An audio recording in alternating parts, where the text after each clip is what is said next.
আজকে আমি তৈরি করে নিয়েছিলাম ক্যাবেজ রোল। এই জন্য আমি একটা পাতাকপি নিয়ে নিলাম, আর পাতাকপির ওপরের শুকনো পাতাগুলোকে আমি খুলে ফেলে দিয়ে ভিতরে যে তাজা পাতা সজীব পাতাগুলোকে খুলে নিয়েছিলাম। আর এগুলোকে আমি একটু স্টিম দিয়ে নেব। এই জন্য একটা সসপ্যানে কিছুটা পানি নিয়ে দিয়ে দিলাম একটু লবণ, আর পানিটা একটু ফুটে উঠলে দিয়ে দিলাম সেই পাতাকপির পাতাগুলোকে একটু স্টিম দিয়ে নিলে রোলগুলো করতে একটু সুবিধা হয়, কারণ পাতাটা অনেকটা সফট হয়ে যায়।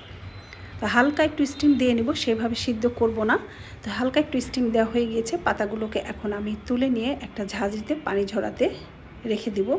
পানিটা ঝরে যাক, এর মধ্যে আমি তৈরি করে নিব বেসন দিয়ে একটা গোলা। এই গোলাতে ডুবিয়েই আমি কিন্তু রোলগুলো তৈরি করব।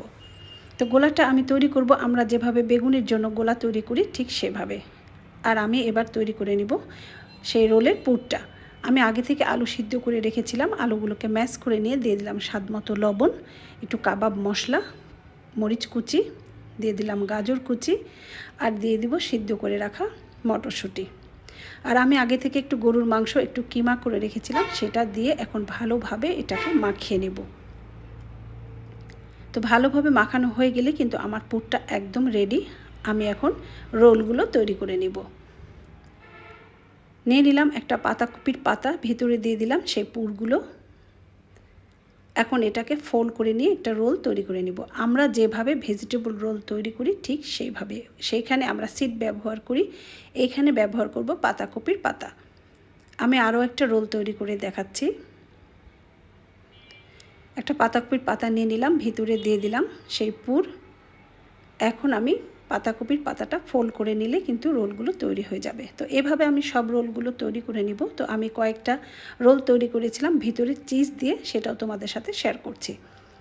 একটা পাতাকপির পাতা নিয়ে ভিতরে দিয়ে দিলাম সেই পুর, উপরে দিয়ে দেব চিজ। এই চিজ কিন্তু আমার ভীষণ পছন্দ, আমার ছেলেমেয়েরাও খুব পছন্দ করে।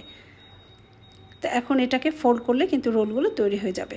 তো আমার সব ক্যাবেজ রোলগুলো তৈরি হয়ে গিয়েছে। এখন একটা ফ্রাই প্যানে তেল দিয়ে আমি এগুলোকে ফ্রাই করে নেব। তো তার আগে আমি রোলগুলোকে সেই গুলে রাখা বেসনের গোলার মধ্যে গুলে আমি ফ্রাই করব। তো প্রত্যেকটা রোল আমি বেসনের গোলার মধ্যে ডুবিয়ে ফ্রাই করে নেব। সবগুলো রোল আমি একসাথে দিয়ে দিলাম। এখন এগুলোকে একটু হালকা জালে ফ্রাই করতে হবে। জোরে জালে ফ্রাই করলে উপরটা পুড়ে যাবে, কিন্তু ভিতরটা কাঁচা থেকে যাবে। এই জন্য ধীরে জালে একটু ফ্রাই করে নিতে হবে। একটু সময় নিয়ে ফ্রাই করলে ফ্রাইগুলো ভালো হয়।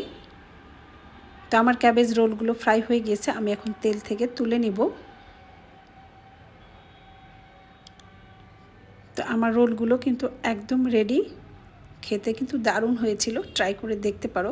দেখা হবে নেক্সট কোনো ভিডিওতে। সে পর্যন্ত সবাই ভালো থাকো। আল্লাহ হাফেজ।